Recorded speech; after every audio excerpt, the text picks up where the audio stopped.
Welcome to SportsBeat KC, the Kansas City Star's daily sports podcast. It's Thursday, June 24th, and I'm Blair Kerkhoff. Today we talk college sports with Kansas State beat writer Kellis Robinett, and so much is going on, not necessarily on the field, but in conference rooms and courtrooms. A lot of changes lately, the latest coming from the Supreme Court this week, a ruling that opened the door for additional benefits that have many wondering what college sports will look like in the coming years. We can only guess, of course, but one thing we know is Kansas State will keep up. That's been the MO of the athletic department, no matter who's been coaching or sitting in the athletic director's seat. Kellis and I break it down, plus we zone in on some news from Manhattan as well, so let's get started. Kellis Robinett is here. It's been so long, Kellis, since we've talked. It's great catching up with you. I know. Summer is here. What a time to be alive. Summer is here, but the college sports news is not stopping, not at a local level, and we're going to talk about things going on at Kansas State, but absolutely not at a national level, as the Supreme Court reminded us earlier this week, and what the College Football Playoff Subcommittee also reminded us a couple of weeks ago, and is continuing to remind us as the new 12-team playoff format continues to work its way through layers of approval. Now it's with the presidents, I believe, and it's going to happen. Once it gets as far as it's gotten, this isn't a pipe dream anymore. College football is going to get a 12-team playoff, perhaps as early as 2023. So not this year, not for 2021, and not for 2022, but a couple years from now, I think we're going to see the 12-team playoff. And for those that I don't think we've talked about it on the podcast, so just a quick update on it. 12 teams. They're going to take the best or the highest rated 6 conference champions, but no conference champions guaranteed a spot. So if the Big 12 champion is overall 8-4, and Conference USA champions 13-0, and that comes down to the 6th or 7th best conference champion in terms of a rating. Conference USA champ would get in. So no guarantee by winning the conference, but it would be a very rare situation where the winners of the SEC, the Big 10, the Big 12, the ACC, and the Pac-12 don't get into the college football playoff.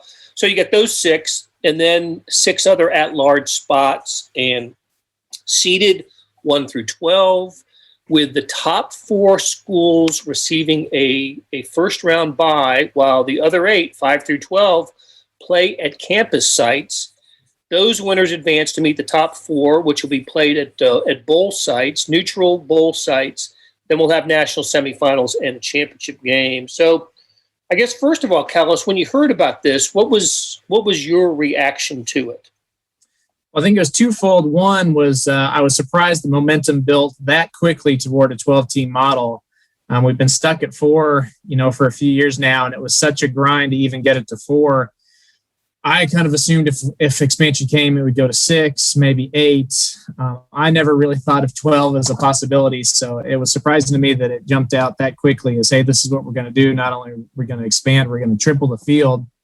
That part of it surprised me, but on the other end of things, I was just very happy to see it because it is long overdue.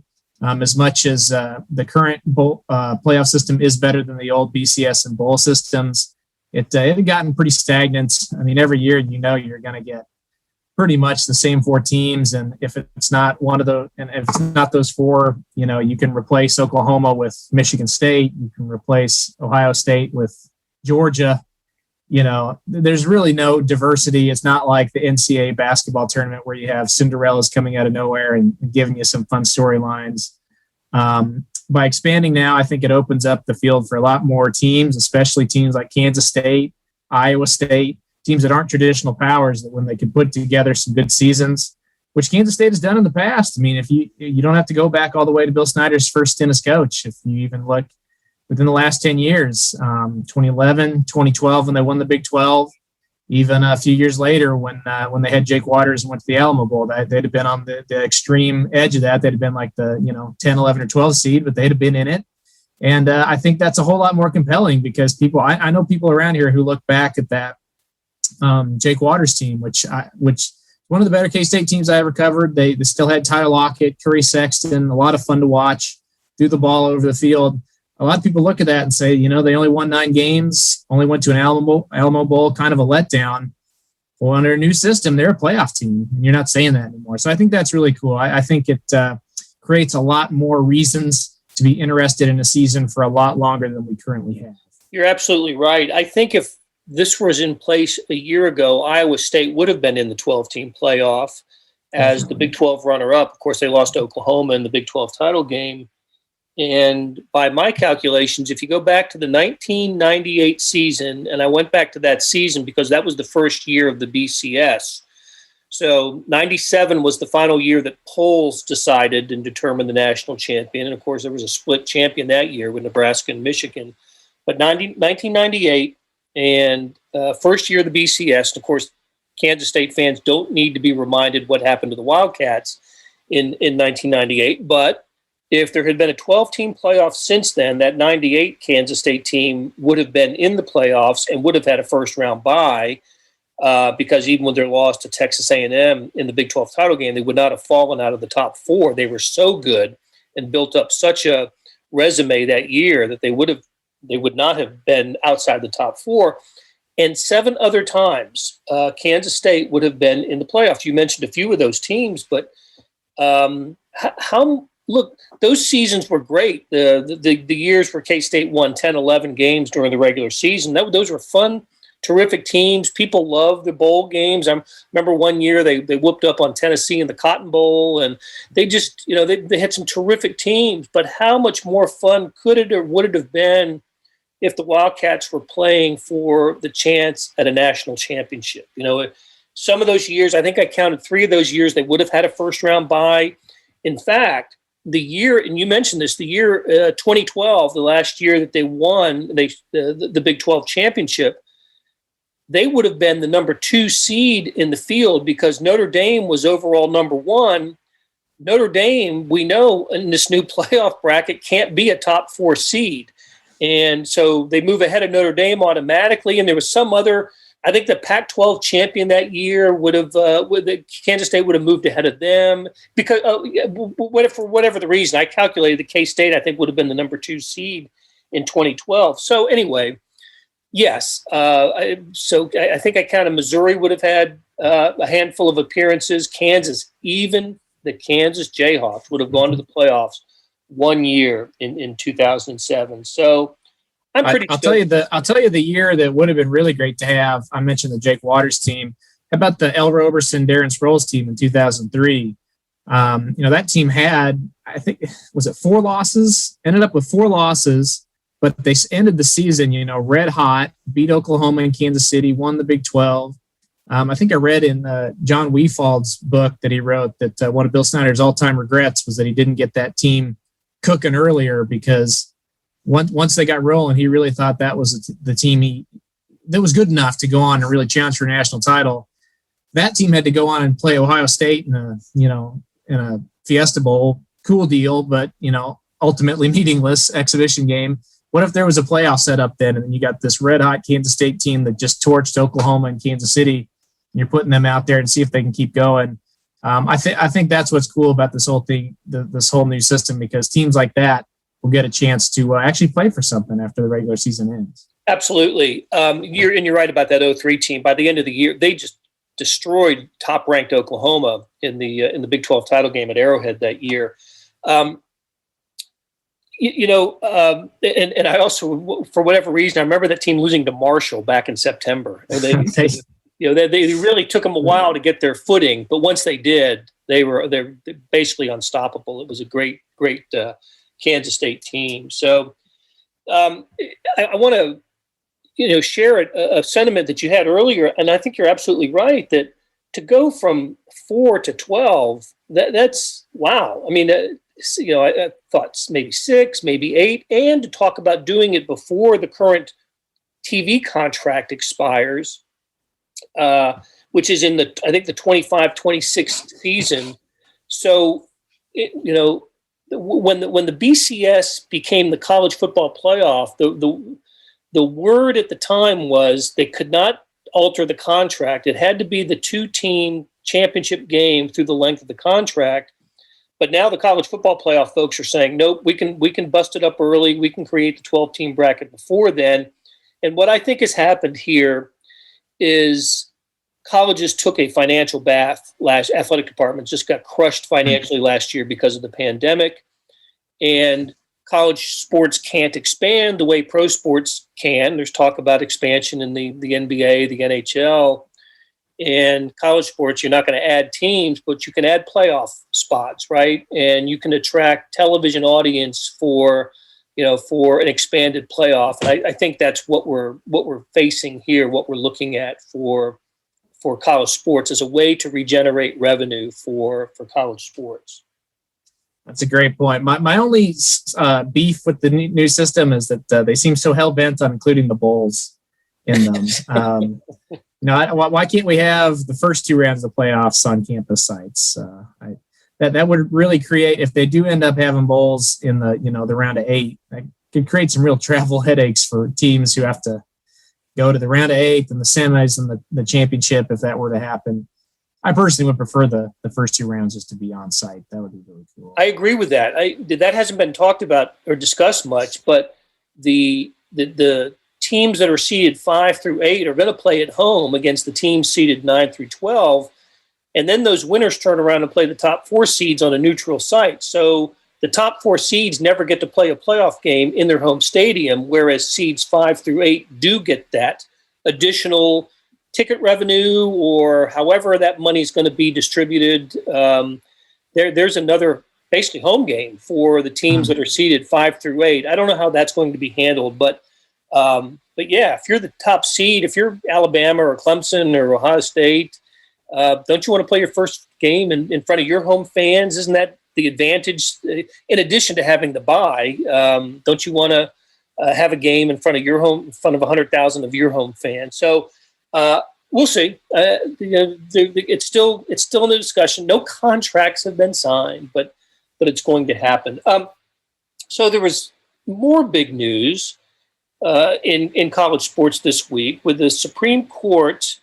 Basically, as Sam Mellinger put it in his Mellinger Minutes, slam dunking the NCAA with a unanimous decision, saying that the NCAA has, I think it was Justice Brett Kavanaugh, who put it that no other industry in America operates like college sports, and the gist of it is the revenues that come into the college sports, none of it go to the people who produce the revenue, and that is the student athletes. It all goes to, everywhere else but the student athletes.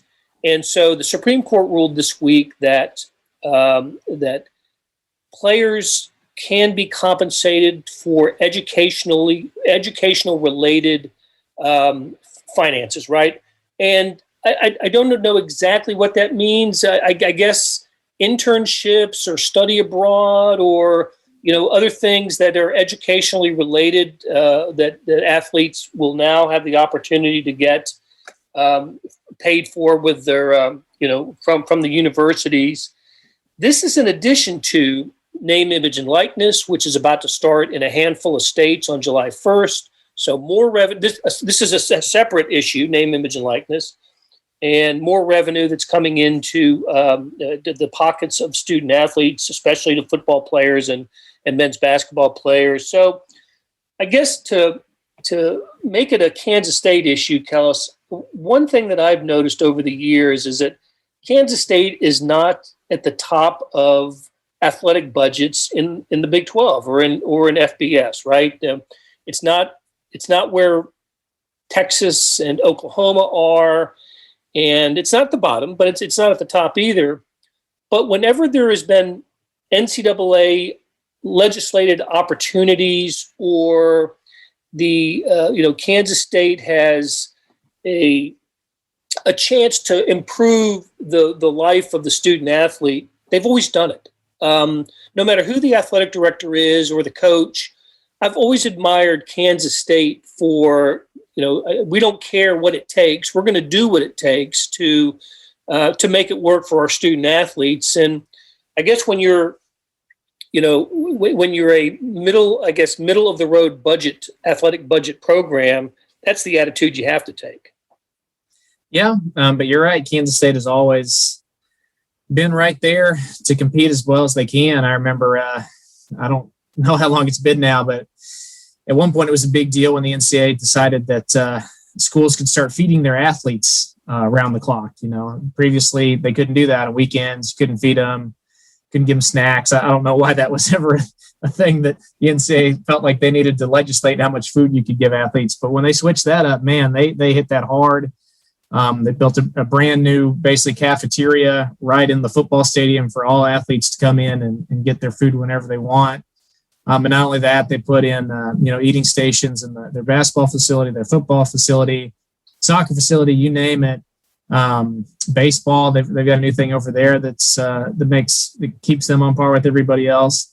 So I'm sure it's hard to keep up with exactly what these new rules are anymore. I don't know what it'll look like in July when all this stuff starts happening, but I don't think Kansas State will be left behind. I don't think it'll put them at a disadvantage.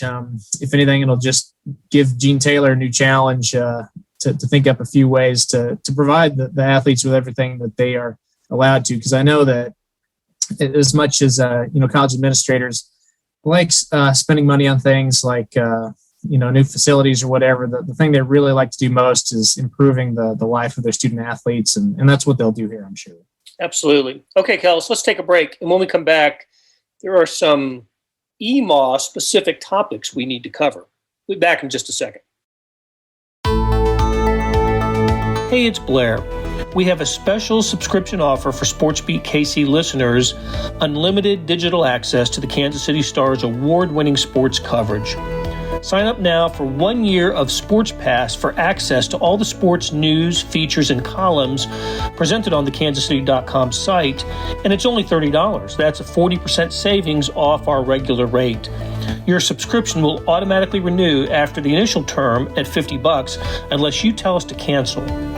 Your subscription helps support the sports coverage of kansascity.com and the Kansas City Star, and that support has never been more important.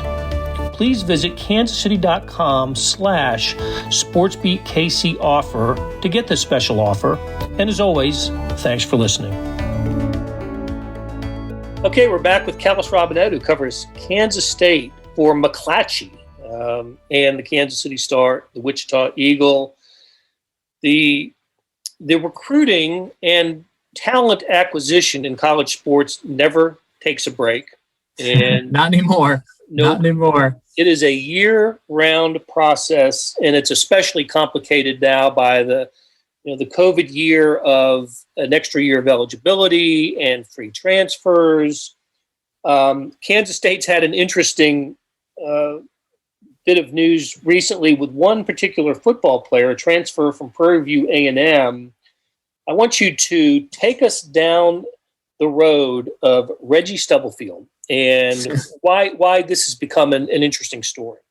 Okay, yeah. So Reggie Stubblefield comes to Kansas State from Prairie View A&M, FCS school down in Texas, and he has created more news than probably any other player I can remember without being highly ranked or playing a single game for the Wildcats. He committed to Kansas State kind of out of the blue and caught a lot of people's attention because if you go look at his Twitter profile, he promotes himself as a FCS All-American. He's got all these gaudy stats, a 2-time All-SWAC player. At one point, I think he said he blocked 8 kicks in his career. Well, look into it a little bit. It's not hard to find out a lot of those things aren't true. He looks like an okay player, but he was never an FCS All-American, never an All-Conference player.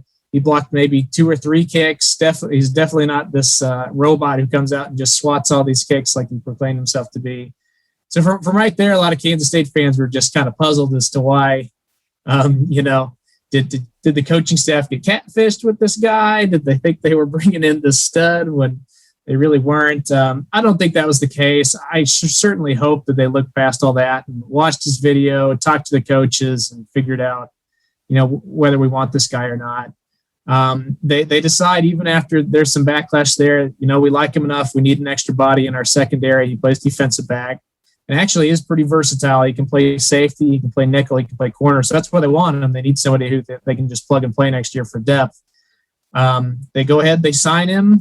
They think they're going to get him on campus, but there's a snafu with grades, stuff, credits transferring over here. So he puts out this big announcement that says, hey, sorry, guys, everything fell through. I'm not going to be able to play Kansas State after all. I'm going pro. So everyone says, well, okay, maybe that's a dodged bullet. We'll see. But then a few weeks later, lo and behold, something else changes, and now he can enroll at Kansas State. So now he's back. But on his Twitter bio, he still lists himself as an FCS All-American. So he clearly does not care if anyone else objects to that.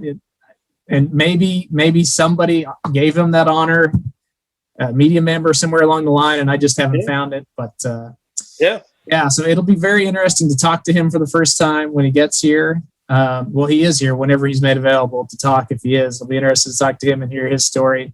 But bottom line, I do think that he will help Kansas State next season in the secondary, especially now that they not only added him, but they also got a defensive back from Kennesaw State named Sincere Mason. Great name, all-name candidate. I don't think either of these guys will come in and start or anything, but I think what they will do is late last year when Kansas State secondary had injuries, COVID people out, that last game against Texas, they literally had their third and fourth string on the field. And Texas literally every single drive, touchdown. It's why they scored 69 points in that game and had everyone just feeling miserable about the year. I think adding these players will keep those guys off the field. So hopefully, fingers crossed for K-State fans, you don't have any near 70-point games again.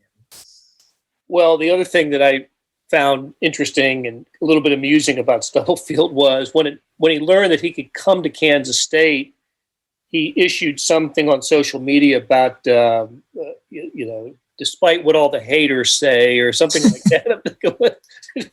I mean, I don't think anybody was down on him. You want the best for the kid. But anyway, he's coming to Kansas State. And adding to the saga is that, so he spells his name Stubblefield. Prairie View A&M spells his name Stubblefield, but when he was at Prairie View A&M, his jersey every game was spelled Stubberfield with an R. So that even added to more frustration. How in the world does this guy even spell his name? So lots of questions to be asked whenever we do get to talk to him. Well, maybe Stubberfield was the FCS All-America. Who knows? Well, maybe that's the snafu. Maybe that's it. All right. Hey, so and speaking of transfers, Kansas State lost a running back that surprised me a little bit. They did, yeah. This late in the game to lose a transfer, a little bit surprising, definitely. Keon Mosey, who I think showed a lot of promise. His big play was last year. He got in against Oklahoma, took advantage of some busted coverage, caught a 78-yard pass from Skylar Thompson. And I don't care how bad the defense screws up, if you're able to catch the ball and run 78 yards downfield and do it the way he did as a true freshman playing in Chris Kleiman's system, you've got a future here. So I'm sure it's disappointing for them to lose him. He's a fast, talented running back. And one thing that I've picked up on from Courtney Messingham's offenses, going back to his days with Kleiman at North Dakota State, is he really loves to have four guys he can rotate through. He doesn't want it to be just the Deuce Vaughn show. He wants to get Joe Irvin in there. He wants to get Jacardier Wright in there. Ideally, he probably wanted to get Keon Mosey in there too, split him out, give him the ball, keep all those guys fresh and keep defenses guessing. Without Mosey, now they lose that a little bit. I don't think it'll, crush anything that they're trying to do next season. It was kind of hard to project exactly where Mosey would have been in the pecking order. Probably number 4, maybe even number 5 if somebody else passed him. But just long term, I think it just hurts because you saw the potential. And unfortunately for Kansas State, now he is at Miami of Ohio. He announced that yesterday. That is where he's transferring to. Okay. All right. That is where he originally committed out of high school. Okay. Kansas State flipped him, came here, played one season, decided, you know what, I'll just go back to where I originally thought I'd go. And let's end it on this. I always enjoy reading your Kansas State mailbags, your Q&As, and I think you led with a little bit of a Manhattan slight recently. Was it an ESPN story where basketball coaches anonymously did not say favorable things about the Little Apple? I was ticked off when I read it. I love the Little Apple.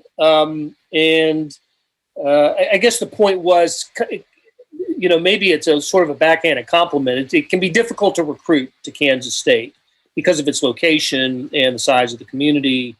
But anyway, it took a couple of swipes at Manhattan and the location. But you came to the defense of the Little Apple. Well, the thing I think is funny about this whole debate is college towns. I don't really think there is such a thing as a bad college town. I agree. Absolutely agree. Yeah. I love all college towns. I mean, I've been to some I liked more than others, but I've never been to one and just left saying I never want to go back there again, But what's funny about it is I think we all just have our own biases against college towns. They're all pretty much the same. Like if you put Manhattan, Ames, Stillwater, Lawrence, to get Morgantown together, just in a bag and said which one's the best to a neutral observer, I bet they'd probably all say, they're just about the same. Yeah. But if you ask a K-State grad, they're going to love Manhattan and hate all those other towns. You go to Ames is the best place ever. Manhattan sucks. They're about the same size, same communities. They both revolve around a college that, is in the Big 12. They love their sports. It's just funny to me that when you get in these conversations, you ask a guy from Ames, he hates Lubbock, thinks it's the worst place on earth. Complete 180. And I think that's what's going on here. It really doesn't matter what another coach who only spends 12 hours here a year has to say about Manhattan. If if the number one recruit in the country came out and said, "Boy, I really love Kansas State, but that town, Manhattan, ooh, right. If only we're a little bit better." Maybe then you start scratching your head and saying, okay, we might have an issue here. But I don't think Kansas State runs into recruiting problems. I really don't think Manhattan is the problem. I honestly think the town is a really big selling point for them because when you do get players here, they feel the community love. They can tell it's the center of the town, and there's a lot more here than you think coming in. I think it's hard to, if a recruit is going out on visit, they want to be overwhelmed. They want their trip to exceed expectations. And I think that usually happens here. You're probably not coming in thinking this is going to be New Orleans, New York or something, expecting all this wild stuff. But then when you get here, you see its charm and you like it. And also it's got a really good airport. It flies to Dallas and Chicago daily. So it makes it feel like it's easy to get to. Now, 15 years ago, when they were shuttling recruits around the clock from Kansas City, you had to drive 2 hours here, you had to drive 2 hours back. I bet that was a real pain in the butt. I'm not sure how they convinced some recruits that wasn't an issue. That would, if I was coming in back in those days, and yeah, you had to add 4 hours onto your trip just to get here, that is one thing that would make me say, hey, this might be an issue. But now that you can fly right in, it's just the same. I mean, it's just as easy to get to as Austin, just as easy to get to as Dallas, any of these places, really. So I don't think that's an issue. And the funny thing about all this is it was raised by basketball coaches. And basketball is the one area where Kansas State really has never struggled to recruit good players, right? I mean, Michael Beasley came here, Bill Walker came here, Jacob Pullen came here, Dean Wade, 4-star, came here. I think I counted it up. They've had 3 5-star guys and it was double-digit 4-star guys going back just 15 years. So I don't really know what the slide is. It seems like recruiting's going just fine. Yeah, and stories like that are just attention getters. They don't advance the chains any, but they do allow us to talk about it, which I guess is the purpose of the. Well, it's a typical summer story, right? Yep. It comes out in October, no one even notices, but now it's let's all get angry. That's right. And don't underestimate the importance of the airport. That's huge, and it's that to me helps make Manhattan different than some of the other college towns that you mentioned just a little while ago. So that is a big factor for Manhattan when they got the airport and got the commercial airlines to come into the Little Apple. Okay, Kellis, great conversation, and let's do it again soon. All right. Anytime, Blair. That will do it for today. Thanks to our SportsBeat KC production staff of Derek Donovan, Beth Welsh, Monty Davis, Jeff Rosen, Chris Fickett, and Savannah Smith. Big thanks to Kellis Robinett for stopping by and talking college sports and Kansas State. Links to his stories can be found in the show notes and on kansascity.com. Hey, we have another deal for you. You can subscribe to Sports Pass for 99 cents a month. That's right, 99 pennies a month. Sports Pass is the online version of the Star Sports section. You get all the stories that appear in the print editions of the Star, plus additional stories that appear only on the website, and of course they appear first on kansascity.com. After 3 months, it auto-renews at $5.99 a month unless you cancel. How do you get it? You go to kansascity.com/sportspass2020. That's kansascity.com/sportspass2020. You want more than just sports coverage? Check out the entire Kansas City Star product. Sports, news, features, commentary, and analysis, the whole thing. You get all the stories written by my talented colleagues, plus additional national news, sports, and business coverage with the e-edition. The details for all of these deals can be found at account.kansascity.com/subscribe. And if you're having trouble hunting down any of the offers, you send me an email, bkerkhoff@kcstar.com, and I'll get you to the right place. So whether it's the Sports Pass or the full subscription, you're getting and supporting the best sports and news coverage in Kansas City and helping us produce programs like SportsBeat KC. Thanks for listening, and we'll be back on Friday with another episode.